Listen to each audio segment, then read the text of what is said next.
Each year, Microsoft Research hosts hundreds of influential speakers from around the world, including leading scientists, renowned experts in technology, book authors, and leading academics, and makes videos of these lectures freely available.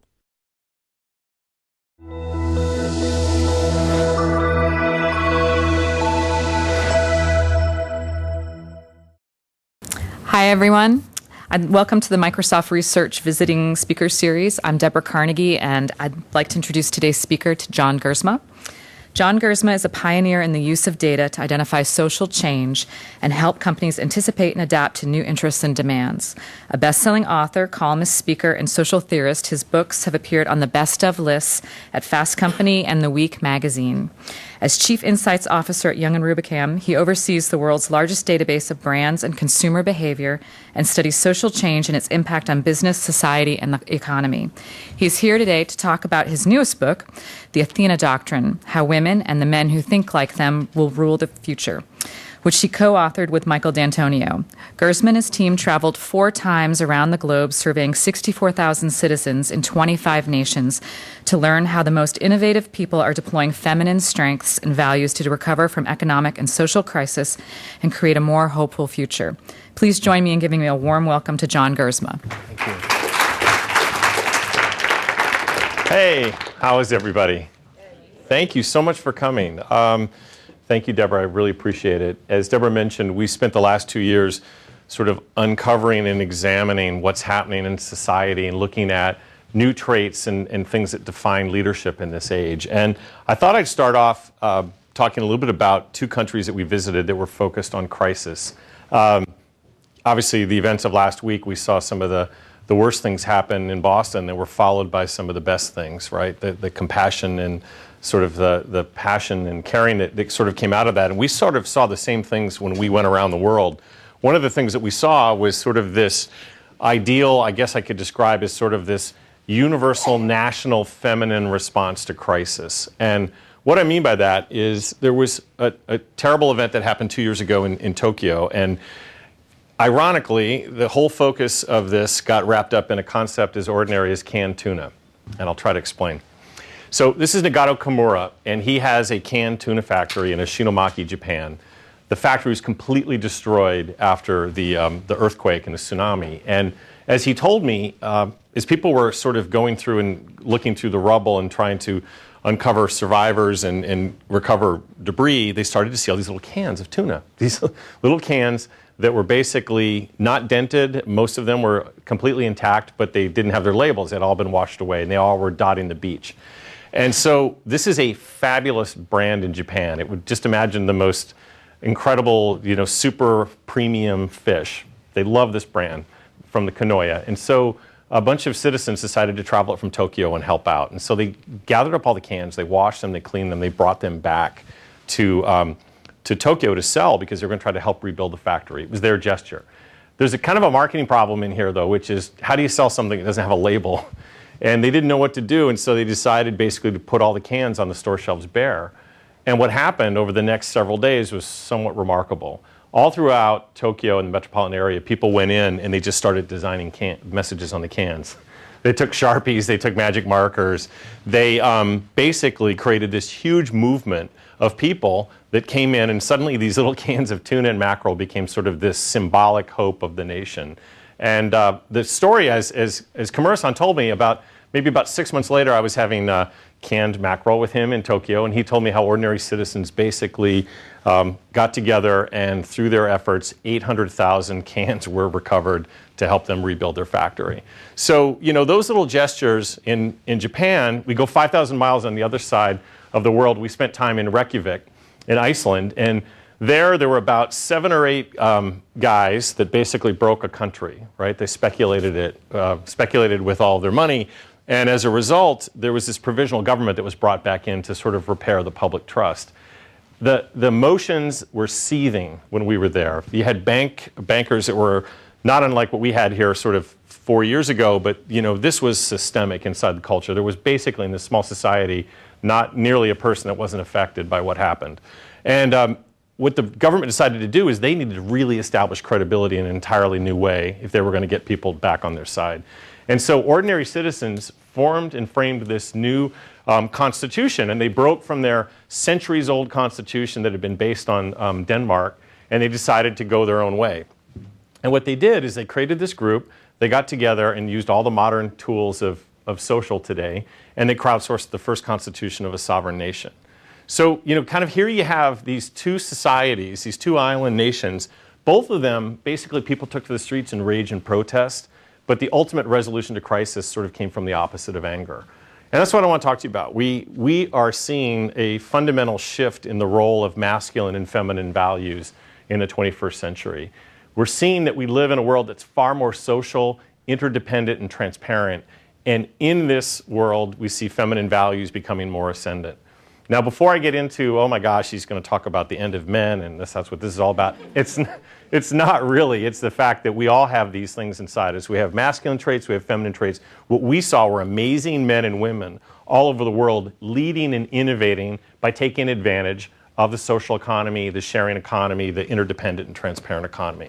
And they're following what we call the Athena Doctrine, which sort of looks at the idea that flexibility, collaboration, nurturing, these are all really essential trends, or traits rather, that you can use to thrive in the years ahead. So in this context, as Deborah mentioned, we fielded a massive data set using Brand Asset Valuator. We gathered data all over the world. This is about 65% of global GDP, these countries that it's represented.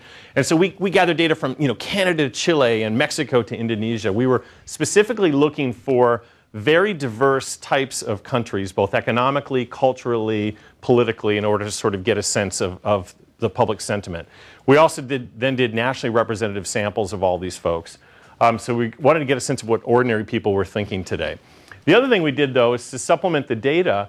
We basically traveled all around the world. I think I had hair when I started this project, but what we did is we basically went and spent time in the favelas of Peru, but we talked to world political leaders. We got to interview Shimon Peres. We talked to diplomats. We talked to a lot of startups, a lot of NGOs. We talked to CEOs of Fortune 100 companies. We talked to education leaders, some of these people I'm going to talk to you about today. And basically, we even went to Bhutan, where we interviewed the secretary of the Gross National Happiness Commission. And when we went around the world, we started asking people questions about, what makes them happy, what gives their lives meaning. And we started to see at a macro level, there was this big sort of sense of animosity and sort of concern. Now, the fact that life will be better for my children than it is for me, this is 13 countries of data, 51% of people disagreeing with that, so questioning that. They were also really looking at questioning and really criticizing the large power in the hands of large institutions and corporations. We've seen that in our country, obviously. But this was around the world in all these 13 nations. But this question about empathy, we'd seen this a lot in our data, that my country cares about its citizens more than it used to. 76% of people disagreeing. And then people even question society's basic fairness. And as we got into this and we started to unpack it, we started to understand that there was this, I guess, sort of quote unquote global referendum on men. We asked this question, we said, I'm dissatisfied with the conduct of men in my country. And literally, the majority of people are dissatisfied with the conduct of men, including 79% of people in Japan and South Korea, and about 2/3 of people in the US, Indonesia, and Mexico. US, Indonesia, and Mexico, there couldn't be three more different countries, and yet you saw this sort of data happening. But it's something really interesting, right? Canadian men are doing something right. We need to go up there and really understand what's going on with those Canadian men. But I think what's important in this is I left all the data just pure as we recorded it. But if you took out China, for which there may be some research bias in existence in a lot of the questions that citizens answered, and Canada, that just seems to be doing great, you take those out, you're at levels that are approach 78 to 80% of people in most of these countries. But the really fascinating thing for us was millennials. Young men and women have a fundamentally stronger appreciation of feminine values and the role of women in their society. We saw, very interestingly, double-digit generational gaps in very misogynist, quote-unquote misogynist societies like like South Korea, like Germany, and then also when you go into places like even Indonesia and India, right? So interestingly, and in a lot of the questions that we asked about these types of questions, there's a myriad of them, young men and women actually outperformed women over 50 and men over 50 in a lot of these measures. So young people are thinking in a very different way. They're seeing the world not nearly as stark in contrast. And then we asked this question then, well, would the world be a better place if men thought more like women? And again, you saw 2/3 of people around the world believing that to be the case, including, nearly 79% of Japanese men. So what we're talking about here is really this structural issue, right? How do we think through the ideas of making society more transparent, making pay equal, making the world far more balanced for both men and women? So these are the types of things we started to see. And again, we saw, very strong relationships to millennials in the data. And I think perhaps what's behind this, when I talk about these masculine structures, is these ideas around sort of the codes of control, aggression, black and white thinking that have led to many of the problems that we face today, from wars and income inequality to all the reckless risk-taking and scandals. So we got to this point about, well, wow, what does thinking like a woman mean? And I'm like, well, that's kind of a problem for me because I'm not a woman, so I don't know how do women think. I am a dad, I'm a husband, my co-author Michael, we're dads in all-female households, but it's not really empirical research, right? We needed to find a way to go out and try to understand this a little bit. Very, very difficult thing to talk about with gender. I'm not a gender expert until I started this project, and I still don't profess myself to be a gender expert. I'm a researcher, but I wanted to go out and conduct a piece of research to understand if this was really happening. So what we did is we created 2 samples. We asked 64,000 people around the world to basically take 125 human traits and classify them as masculine, feminine, or neither. Then we took the other half of the sample and we asked the other half to basically take those very same traits, but only this time there was no gendering to the words whatsoever. We basically asked them to say, okay, you believe that there's a lot of problems in the world today. Which are the traits that we need in our leaders? What are the things we need to make ourselves happy? How does it define morality? And really, how do we think about success in the modern world? So what we did is we then basically measured those 2. We modeled the data to basically understand what people felt was masculine or feminine or neither, and what they felt was going to drive success. Overall, we were really surprised. I mean, there's some differences clearly by countries, and I'm going to show you some broad now country average data of those 13 countries. But what we saw was a lot of consistency around the world about what people thought was masculine and feminine. And we started to see this emergence of this feminine traits and values. So let's look at a couple examples. This is one of the things we saw was the focus on the idea that the modern leader, the essence of the modern leader, is becoming more feminine. So one of the things most highly correlated to leadership were leaders that were expressive. So just think about tone-deaf politicians, and people don't really get out there and connect with you. People talked about why you want to run in the first place. Show your feelings, help us really understand what you really, really care about. Now, it was interesting too, this big focus on patience and reason, working through to get to compromise, to build consensus, and to sort of get things done, like what the people did in Iceland. And this whole idea then of decisive and resilience, even though those things are seen as masculine and they're still really important, look at how they're balanced by being flexible or by being patient. We also saw this big dimension around planning for the future. There was a lot of questions and criticism in our data about people basically being frustrated by the expediency of not really getting big problems solved. So we thought it was really interesting. And then we got into this idea of being more intuitive, being more empathetic. Empathy in our data has risen by 400% since the crisis, as people want companies, institutions, and leaders to really get them. And so in this context, this selflessness we thought was also really interesting. There's been a lot written about leadership and why did people want to be leaders to begin with? And there's this movement away from the, I want to be leader because it sounds good, me, to I want to be leader because I believe in something that's bigger than myself. And that was sort of the essence that we started to get. So we also saw that there was these trends that were sort of patterning, that were favoring the feminine in places like morality and concepts like morality, which I thought there would be lots of difference based on culture and custom. But the highest place where feminine traits were most correlated were in the idea of happiness. We just need these things in our lives to make ourselves better as people and to make ourselves sort of more satisfied. And so what we started to understand was there was a lot of connections between, bringing more inclusivity into feminine values and to helping to solve problems. So questions like, in a world with less money, happiness is a more important measure of success. That's clearly a post-crisis attitude. today's times require we be more kind and empathetic. I'd work for less money at a company whose culture and values I believe in. Very interesting and developing. When we pull out these country averages, these numbers approach nearly 80% for millennials in the US. So again, this idea too that you realize that you need to collaborate. You've got to have a far more open set of nuances. So really what we started to see in our data was about change management, how all of us are going to think about our careers, how we're going to collaborate, how we're going to be more flexible, and how we're going to work together in order to thrive. So I'll give you some examples of some of the people that we met around the world. And this is an idea around demonstrating and leading with your vulnerability. And the idea is if you're actually open and honest about what you don't know, you can actually sort of really get some great support. So this guy here, Dr. Madish, the guy is brilliant. He's got a PhD in virology. And he told me he kept getting stuck in his experiments. And when he got stuck, he went to his colleagues for help at Harvard. And he'd say, I'm having these problems. And they would say, hey, buddy, why are you admitting you don't know this stuff? You look kind of ridiculous. And he started to realize that all of medical research is siloed, it's people in cubicles, and it's very much a me culture, right? You go out and you present your paper at a conference and you solve one tiny bit of the problem. He was really focused on expediency, and he thought there has to be another way to do this. And so rather than being chastised, he actually went out and created ResearchGate. Has anybody heard of ResearchGate? It's the social network for scientists, basically. In the span of the last 3 years, he now has 2 million scientists from 200 different countries collaborating on 800,000 different papers.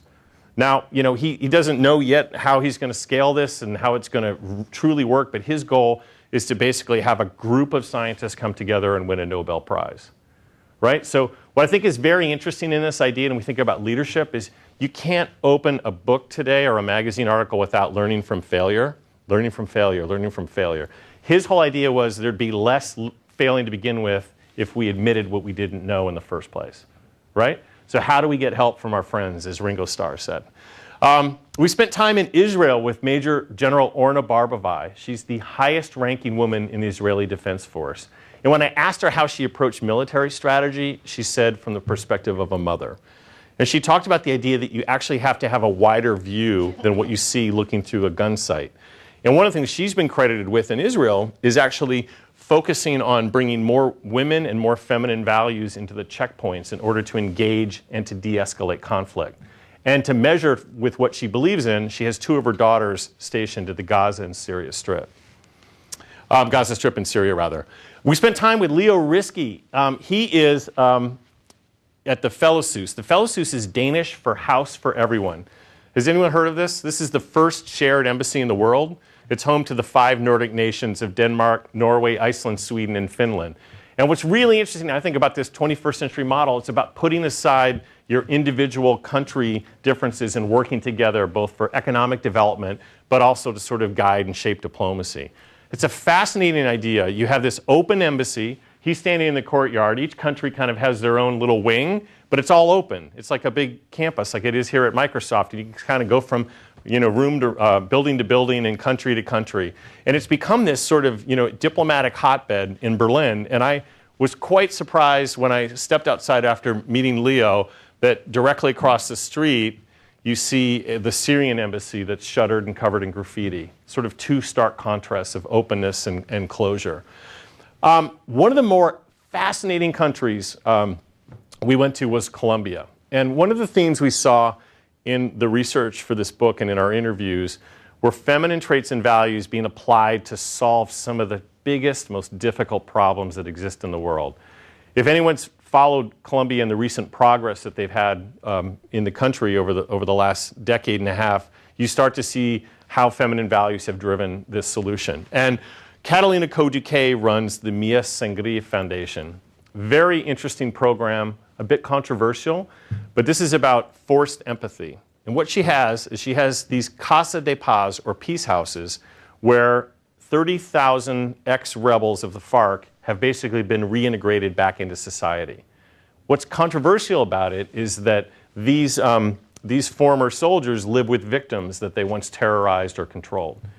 In these environments that are very, very emotional and very, very controversial in some respects, she's trying to create programs for people to understand that these young soldiers, many of whom were children that were drugged into the into the, the wilderness, into the mountains, knew no other life and knew no other context. So what's fascinating about Colombia is what is happening there and how people are investing in the future. We also met the head of municipality in Medellin, and they have devoted 62% of Medellin's civic budget to people under 40, right? So they're focusing on digital schools, education, different ways to sort of break the systemic cycle of violence and civil war that's really plagued their country. So big thinking there. Jonas Vig and Mans Alder. Mans is the guy with the wild hair. Kind of interesting about Bamboozer. Bamboozer was shut down during the Arab Spring faster than Twitter. This is live video platforming. You video stream live from your phone and it goes to your social graph. What they thought they'd built was something fun for millennials to say, hey, I'm at a party and I'm going to shoot my video to my other friends. Suddenly they realized that when the State Department showed up at their offices and human rights groups showed up, basically people were using the Bamboozer servers to hide from the government and to document sort of all the issues that were happening in Tunisia and in Egypt. When we were there, they had two servers that were humming. One said Syria and the other one said Egypt. So they've really toggled their business model and they've adjusted to this new world of trying to help arm individual people with the power of transparency over institutions. Maria Ziv, I loved Maria. We spent time in freezing Stockholm, and Maria is head of Swedish Tourism Board. And if you're the head of the Swedish Tourism Board, you have a business problem. She told us her business problem. She said, when we do our survey research, people think of two things about Sweden. They think of blondes and ABBA. And she said, there's a far more diverse and interesting portrait in Sweden. We've got incredible progressive culture, an incredibly multicultural society. We need to get out and show that. So you can't really do it in a glossy sort of travel magazine ad because you're going up against, existing perceptions. So they decided to do something kind of radical, and they took the @Sweden. It's a great Twitter following to follow, just @SWEDEN. But they give over the national Twitter account to one individual citizen to tweet every week. So they proudly have shown the face of Sweden in a very diverse and interesting way. This is also radical transparency. The government doesn't censor anything the citizens do. The very interesting thing that happened is that there's been some controversial people that have broadcast some pretty, profane, anti-Sweden types of messages on the @Sweden account. But rather than the government get involved, ordinary citizens have basically jumped on in the community to force them back into civic well-being. So very interesting program there. A lot of the themes that we saw when we did the research for the Athena Doctrine were the ideas of winning as plural, multiple wins. And the idea behind there is that sort of in a masculine structure, winning and losing is a zero-sum game, right? You win, I lose, I win, you lose. And people usually don't feel so good about that, right? Here in the winning is plural idea, many of the clever Athena leaders we met were trying to find multiple positive outcomes for all involved in a way to sort of get progress happening faster. And so one of the great examples was Emily Bolton from Social Finance. They lead social impact bonds in the UK. The idea here is to find a way to reward private investors if governments lower future costs.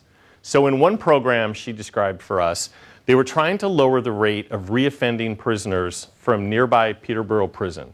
And they estimated if they could get the rate below 7.5%, these social impact bonds would be profitable and investors would profit. What was interesting about it, though, is that the investors became social activists. They got involved through enlightened self-interest, but they were working to help these prisoners reintegrate back into society with drug counseling, job training, and other aspects. And in this model, they've actually seen positive outcomes where the government has saved money, prisoners are being reintegrated back into society, and investors are making money. So very interesting sort of multiple win outcomes that happen at a lot of the places that we saw. The other theme we saw with Athena is this idea of jumping infrastructures and how feminine values can take hold. Kenya for us was probably, in addition to Colombia, Kenya was probably the most interesting country we visited. You've got 72% of the entire Kenyan economy flowing through M-Pesa, the text-based platform that's part of Safaricom. And what they've been able to do, though, is really improve quality of life for this burgeoning middle class, and help refugees at the same time. One of the big problems in Kenya has been corruption and extortion when currencies move around, well-meaning NGOs trying to get aid to people that need it. What they've been able to do is use the text-based platforms, and that's a whole big part of Robert Collymore. He's the CEO of Safaricom.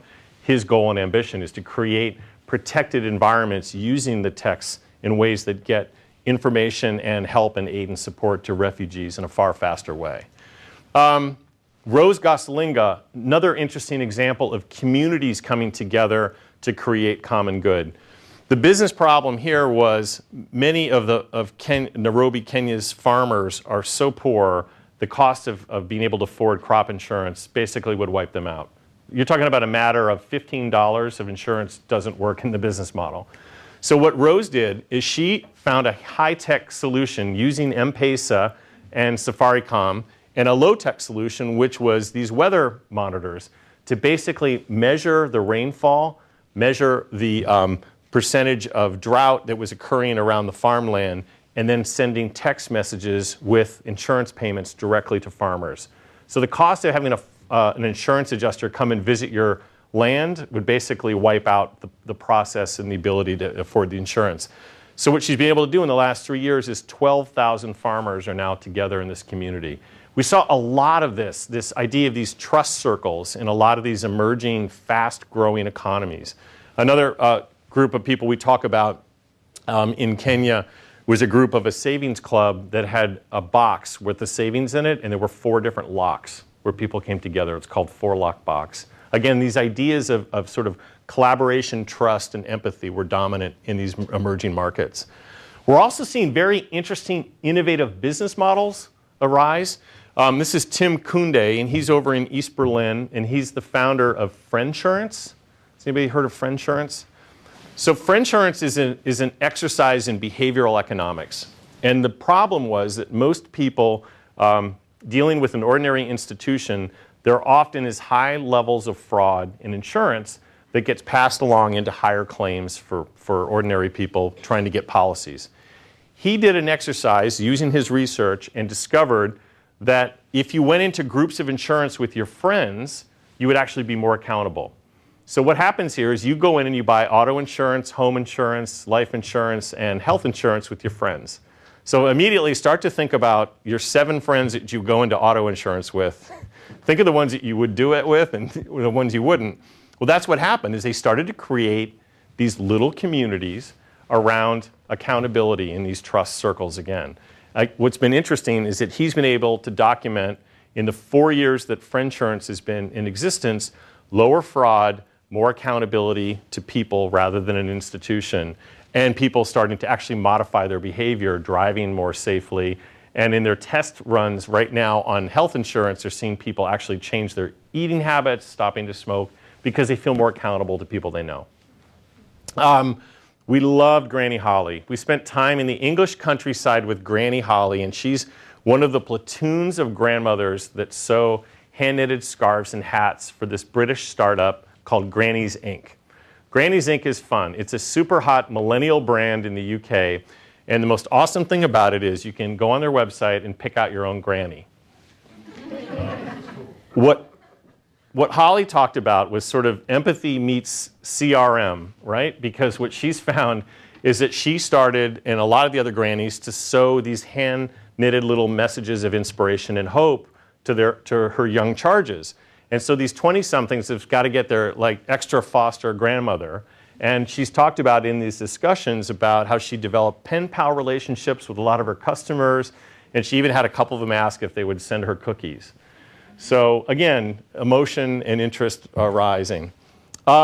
We met extraordinary people that were using the courage to challenge up against authority. And this is Sylvia Lolli in Lima, Peru, and she runs the Women's House. And in Peru, sadly, domestic violence and domestic abuse and issues against women has basically gone unreported for many decades. She got really mad by that, and she also got frustrated that the entire police force was all male. By coincidence, there were high levels of corruption in the all-male police force. So she thought, you know what, women can do this job just as good as men, so she created her own police force. She trained them up to the level of which they exceeded the capabilities of the existing police force, and she forced integration of women into the police force, which then in turn, not surprisingly, lowered the rate of corruption dramatically, I think in the estimates of 30 to 32% over 5 years. So by inclusion of that, she's also pushed reforms in their national Congress in order to finally have these serious abuses being taken care of, being taken seriously. One of my other favorite guys that we interviewed for the book, his name is Shmuel Reshef, and he is the founder of University of the People. Not sure if you've heard of University of the People. This is the world's first tuition-free online university. And it's an incredible example of sort of putting together the goodness in humanity in people and the opportunity for young people who really want to learn. And what he discovered, and he believed, similarly to a lot of what Bill and Melinda Gates talk about at the Gates Foundation, is that intellectual capital is widely dispersed around the world. It's just economic capital that isn't. So he wanted to find a way to get young people a proper, high-quality education. So he did something pretty cool. He created this online platform for computer science and business administration. What he then did is he turned around and he asked 2,500 volunteer professors from the world's greatest universities if they would teach these kids. Because the thing I haven't told you yet about these kids, 80% of his students are in the bottom 20% of GDP-producing countries. Okay? These kids are basically working on first-generation phones, in internet cafes, downloading their coursework, doing anything it takes to get an education. So these educators turned around from Harvard, Princeton, Cambridge, Stanford, all these incredible places. And what Shai did is he moved all of his servers over into the West Bank. He's Israeli, but he's based the company here in California, or up down in California. But he basically tried to create the first true global university. He tells this story of this incredible young man named Joshi. And Joshi was in Haiti, and he lost his family in the earthquake. He then persevered and started studying in a tent for the last 3 years, and he got pre-accepted into NYU Business School. Right? So that's the power of education and the power of hope when you put together these insights. And one of the great insights with Shai was that, does anyone have a teacher in their family? My mom was an English teacher. Teachers always want to teach. Right? And so it's the power and the passion of these teachers connecting with the power of these kids that really want to learn. And that's where technology comes in. Also, we saw very innovative patterns in our Athena leaders just being, quite frankly, clever, not thinking in the conventional way. And part of that came from having passion and compassion. So Maria Damanaki is originally from Crete. And she loves the water, loves everything about oceans, loves everything about the environment. And she took on this job to become European Commissioner for Maritime Affairs in Brussels. It's a technocrat, European technocrat job, and you don't associate creativity with European technocrats, but that's what she did. She found out that she had a whole bunch of fishermen that were unemployed because fishing stocks had been basically overfished in the waters around Europe. At the same time, she had a big problem with all this plastic, these plastic barges that were basically floating around the ocean. So she set a price for plastic, and she sent the fishermen out to fish for plastic in a way to help supplement their income and to help address the issues of pollution.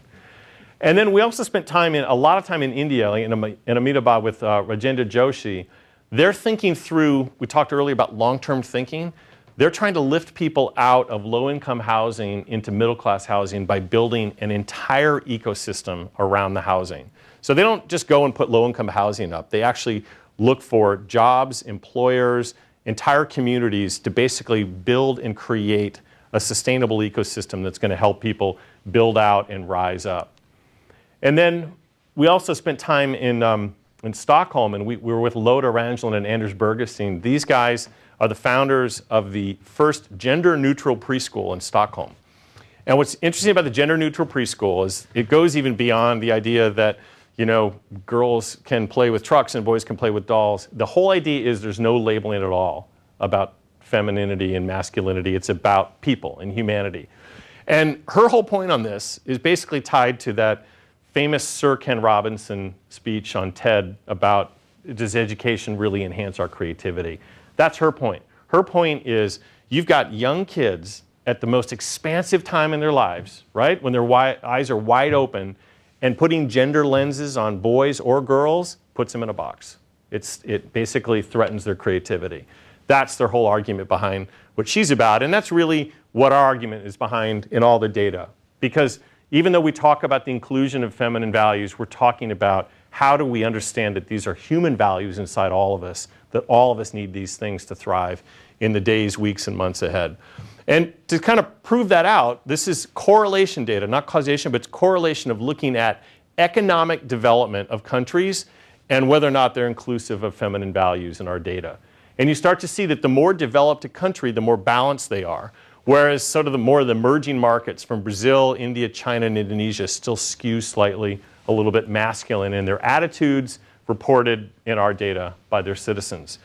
But even beyond the idea of sort of GDP, you get into overall quality of life. So we worked with Gallup and we started to look at our data against their Gallup Quality of Life Index. And you see when you include feminine values, you have a higher reported quality of life. And that's really the argument inside this entire sort of book, is that we've got the most innovative men and women that already understand this. I'm not saying it's a mainstream concept. I'm saying it's an emerging idea that they understand that they can access their femininity, whether they're a man, access their masculinity, whether they're a woman, and find ways to be more balanced and ways to sort of drive progress. And I guess it kind of gets us to think about the idea that our gender is who we are, not what we can be. That we can think through these ideas around gender, dispel them, and think about humanity. It drives itself into the marketplace. We just did an analysis. This is fresh data from this week, but we looked at brands that were inclusive of feminine values, which are the red brands, meaning that they're high feminine or high masculine against our data. And we looked at brands that were high feminine and low masculine, which meant they skewed feminine. And you start to see the red and the orange sort of break out. They have higher levels of usage and preference, meaning that having some femininity in your brand is likely good for business. The other thing we did is we did a ranking, and I'll send you guys the background behind this if you're interested, but we did a ranking of our BAV data of the top 50 most feminine brands. We called it the Athena score, the Athena list. But you start to see, brands that are focused on, nurturing and health, whether it was St. Jude's or Mayo Clinic, into brands that were about teaching and education.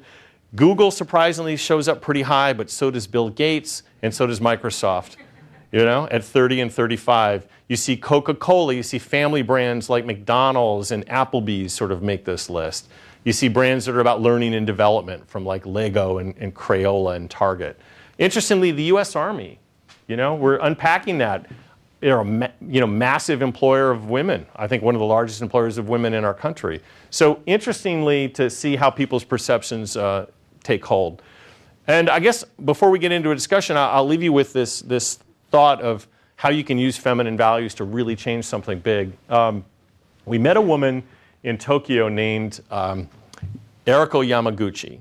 And she runs this company called Mother House. And her story is pretty fascinating because when she was a young child, she was bullied so badly that her parents had to take her out of school for about 4 years. She's this spindly young woman. She looks like she doesn't weigh more than 120 pounds, if that. And she has this incredible energy about her and this aura. And one of the things she did after she got a little bit bigger, she took up kickboxing. But she also had this compassion about other people that was formed by just being beat on by all these mean kids for all these years. And she told us a story. She said she started to get really good at fashion when she was at home from school, and she decided to get a fashion degree, and she didn't know where to go. But she also wanted to help people. And she told us that she went on and searched one day and asked what was the poorest country in Asia, and discovered that it was Bangladesh. And so she decided to go get a fashion degree at BRAC, which she did, the only fashion school in Bangladesh. She was down there for a couple of years, and she decided to lease a factory in Dhaka to try to make high-quality, handcrafted goods. Now, nothing had ever occurred to this factory before. They were basically making sacks for grains and potatoes. That was their level of quality.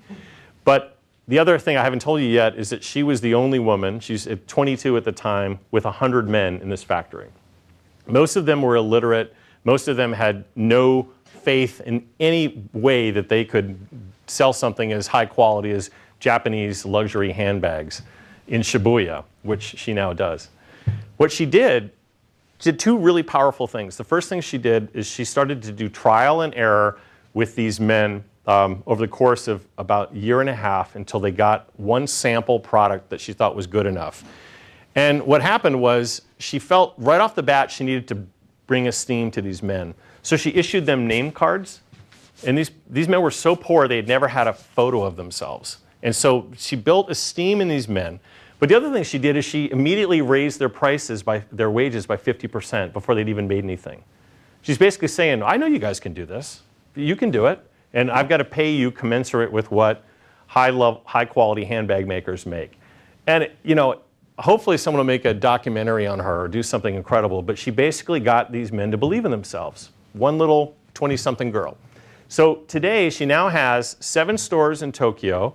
And she now has outgrown her headquarters 3 different times. And she now pays double the average wage in manufacturing in Bangladesh as a result of her efforts.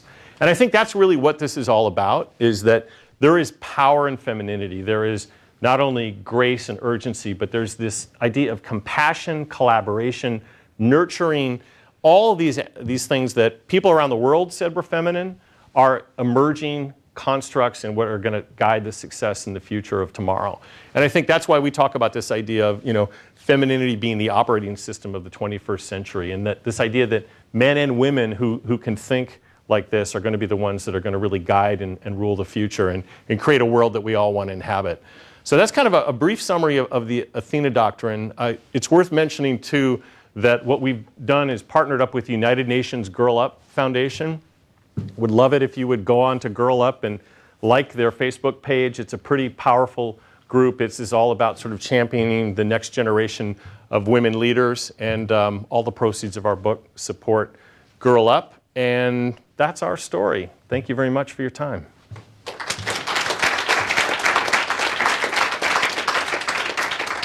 Happy to answer any questions or comments or... Yes? What inspired you to write the book in the first place and start all the research?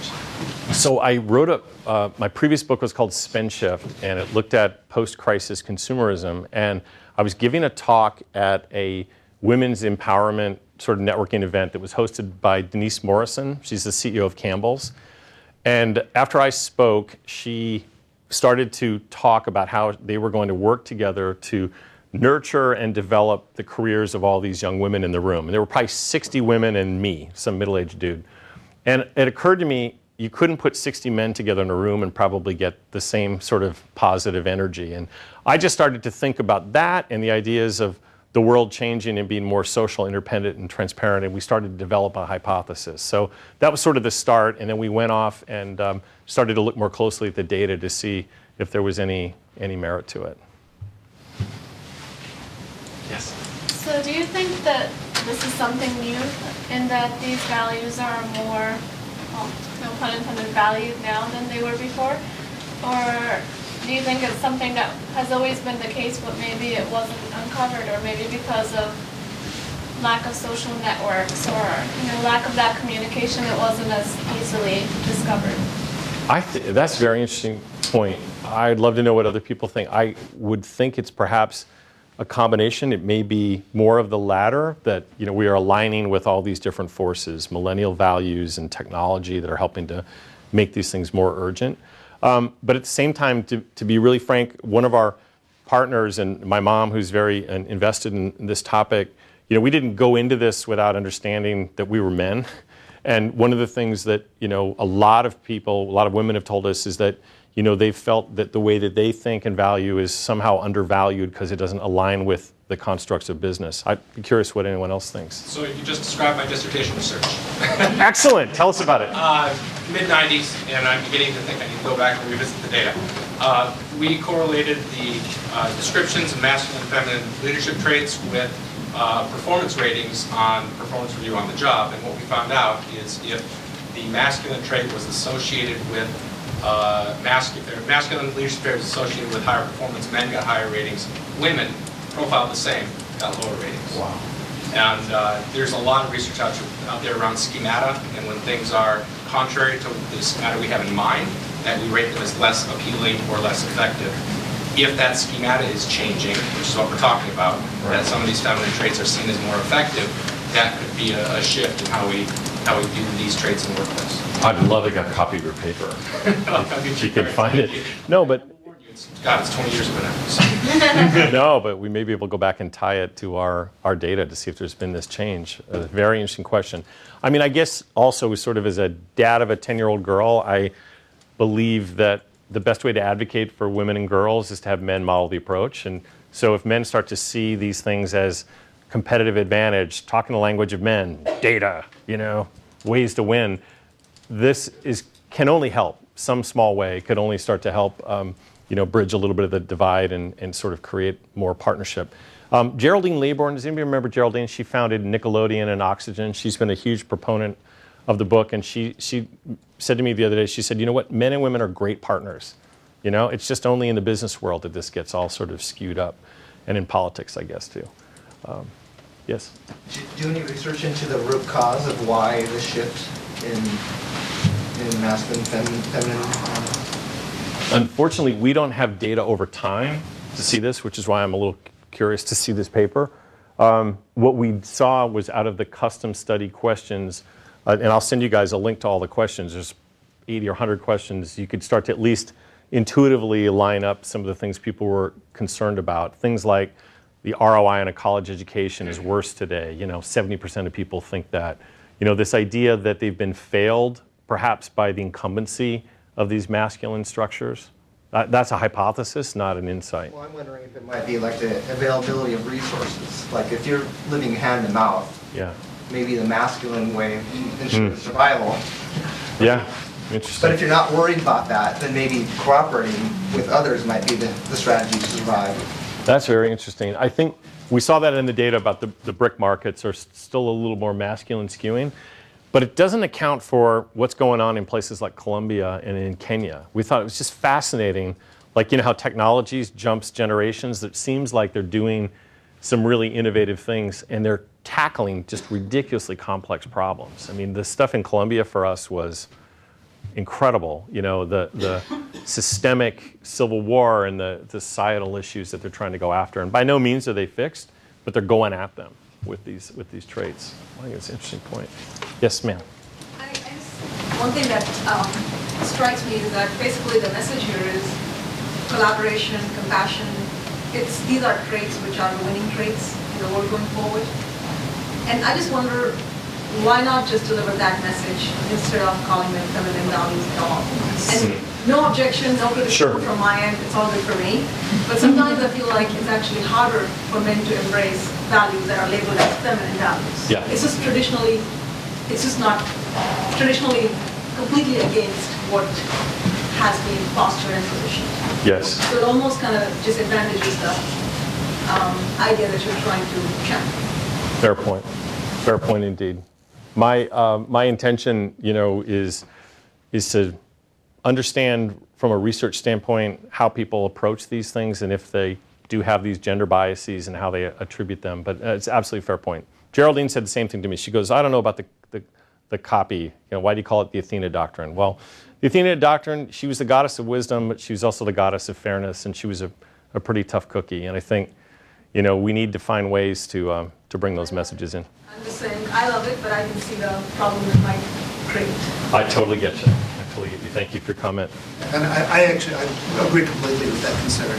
I was certainly somewhat troubled by the continuous labeling of feminine traits and masculine traits as though these are intrinsic. And I want to see if you believe that, or if you'd be willing to at least qualify this as traditionally masculine, traditionally feminine, or some way of saying it doesn't have to be intrinsic. They're totally traditionally, and I hope you get my message. My message is about human traits, and it's still, though, about including these things into our lives, because you know all the statistics. You've got 15% of women on corporate boards. You've got 16% of women as CEOs. There's no way that the world is fair and advantaged and inclusive yet. And so I think definitely that's your point, but I'll also stand firm to say that these are values that are ascendant that men have got to understand. So you kind of focus on corporate and business and NGOs and social organization. What about electoral politics? You could argue that over the last 20, 30 years, it's been sort of the Iron Lady approach. What do your findings imply for the next 10, 20 years? Yeah, I mean, one of the more interesting things that we saw in our data and our research was very thorny problems in politics were being addressed, by these Athena-type thinkers. So, the Celsius in Germany, we spent time with Shimon Peres. We interviewed him. It was fascinating. He's an 89-year-old president, and he told us, we're in a new world with many old minds. And he talked about adapting yourself. So I think, this is definitely an era and a place that's got to have more focus. I mean, how do we get to a grand bargain? How do we align ourselves on issues where the public feels one way and government still goes and does another thing? The gun control lobby of last week. I don't want to get political on you, but these are detachment of concepts that, I think need to be addressed. So, we hope that there's some public policy implications through the work that we do. I would suggest that this is a long time in coming. 20 years ago, we saw the flattening of hierarchies and more emphasis on soft skills and collaboration. And so I think what you're saying is that the trend is now accelerating because of generational and technology factors, which is great, but playing hardball isn't dead yet. And sure. I think we still have a long way to go, but it's heartening to know that people are beginning to absorb these lessons. Yeah, definitely. And again, in the data, people would say, you still got to be aggressive, you got to be resilient, it's important, or we get nothing done. But again, these people, I don't characterize them as soft, kumbaya kind of people. I mean, they were going after some crazy problems. How do you deal with reintegrating prisoners into society? How do you deal with Civil War conflicts? How do you deal with really systemic big problems? I think that was the interesting thing, is they were attacking very difficult challenges by being more inclusive, of collaborating and being more flexible. Thank you. Great. Well, I really appreciate your guys' time. Thanks for your input, and thanks for coming.